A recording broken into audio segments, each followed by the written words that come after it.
Picture this. It's 40,000 years ago. The fire in front of you is dying. Snow has been falling for 6 days straight. You haven't eaten in 3.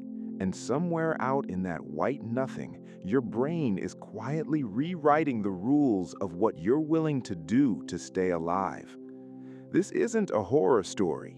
This is just an ordinary winter if you happen to be born during the last ice age. By the end of this video, you'll understand why the humans who made it through the coldest chapter of our species' history weren't the strongest or the smartest. They were the ones willing to do things we'd call unthinkable today and still call themselves human afterward. Let's start with the thing that actually killed people first, not the cold itself: hunger.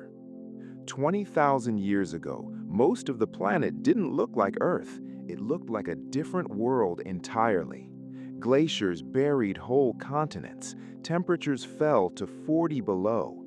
Forests just stopped existing, replaced by white in every direction. And in that world, your body was burning calories every second of every hour just to keep your organs from shutting down.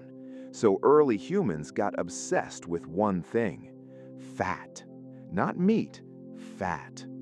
Archaeologists digging through Ice Age caves kept finding the same strange thing: piles of shattered animal bones, cracked open with startling precision. At first, it looked like leftover scraps from a hunt. Then, researchers looked closer and realized these bones had been smashed open within minutes of the kill. Every one of them, for the marrow inside, because marrow was survival. Without it, in a cold that brutal, you simply didn't make it to spring. And then archaeologists noticed something that stopped them cold. Some of those bones weren't animal, they were human. This is the part most documentaries skip past, but the evidence is real. Cracked human skulls, cut marks on human bone, burn damage consistent with fire. Across parts of Ice Age Europe, there's evidence that starving groups turned to cannibalism. And here's the detail that changes how you should think about it. Researchers don't believe this was murder. They believe it was what happened after someone had already died. A group facing 6 months of darkness, no food left, and children crying from hunger every night, making a choice that kept the rest of them alive. It's easy to judge that from a warm room with a full fridge. It's much harder to say what you'd do on day 4 of nothing. But as dark as that gets, it wasn't the strangest thing humans did to survive the cold, not even close. Some researchers believe ancient humans slept inside the bodies of the animals they killed. Yes, inside them. A freshly killed mammoth carcass holds heat for hours. During a blizzard with no shelter and a fire that could go out any minute, crawling into that warmth may have been the difference between waking up and freezing in your sleep. It sounds grotesque, it probably was, but the Ice Age didn't care about dignity. It only cared whether you were still breathing at sunrise. And that's what makes the next part so surprising, because these people weren't just improvising out of desperation, they were engineering solutions. Archaeologists have found bone needles, some over 40,000 years old, fine enough to sew tightly layered fur clothing, not just a hide thrown over the shoulders, but fitted, insulated garments, boots made from animal skin, grease rubbed directly onto exposed skin to slow heat loss. These weren't primitive people stumbling through winter. They were specialists in a kind of survival most of us would collapse under in a single night. But clothing and shelter only solved one problem. The next one had teeth.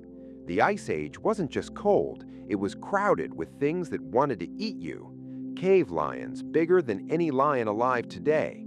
Hyenas capable of crunching straight through bone. Dire wolves hunting in packs across frozen open ground. For most of this era, humans weren't at the top of the food chain. We were prey, clever prey, but prey all the same. Which is exactly why fire became more valuable than food. Some groups are believed to have carried burning embers with them wherever they traveled, because if the fire died in the middle of winter, the family died with it. think about how fragile that is. One strong gust of wind, one moment of carelessness, and an entire bloodline could be erased in a single night. And when something becomes that valuable, people stop sharing it. Many researchers now believe some of the earliest human conflict happened not over land or power, but over fire and food during the harshest stretches of the Ice Age. Crushed skulls, spear points embedded in bone, entire small groups wiped out inside caves. When resources disappear completely, desperation doesn't ask permission. Which brings us to one of the biggest mysteries this era ever left behind, the disappearance of the Neanderthals. For a long time, the story was simple. Smarter humans replaced weaker ones. But the more we learn, the less simple it looks. The timing lines up disturbingly well with the coldest stretches of the Ice Age, which suggests something closer to competition and maybe violence playing a role in their extinction. But here's what should really stop you. The mystery isn't why the Neanderthals disappeared, it's how they survived brutal frozen conditions for hundreds of thousands of years in the first place. Researchers have found Neanderthal remains with old, fully healed broken bones, injuries severe enough that the person couldn't hunter, walk, or feed themselves for months, which means someone carried them, fed them, Protected them, even while the group itself was starving. That's not just survival instinct, that's compassion in one of the most hostile environments our species has ever faced. And yet, modern humans had something that may have tipped the balance in our favor: connection on a wider scale. Archaeologists have found tools and materials moved hundreds of miles across frozen landscapes, which means separate human groups were trading, communicating, sharing what they knew. Isolated groups died alone. Connected groups adapted together. And in the end, that network may have been the real advantage. Not muscle, not size, but the ability to reach beyond your own small circle.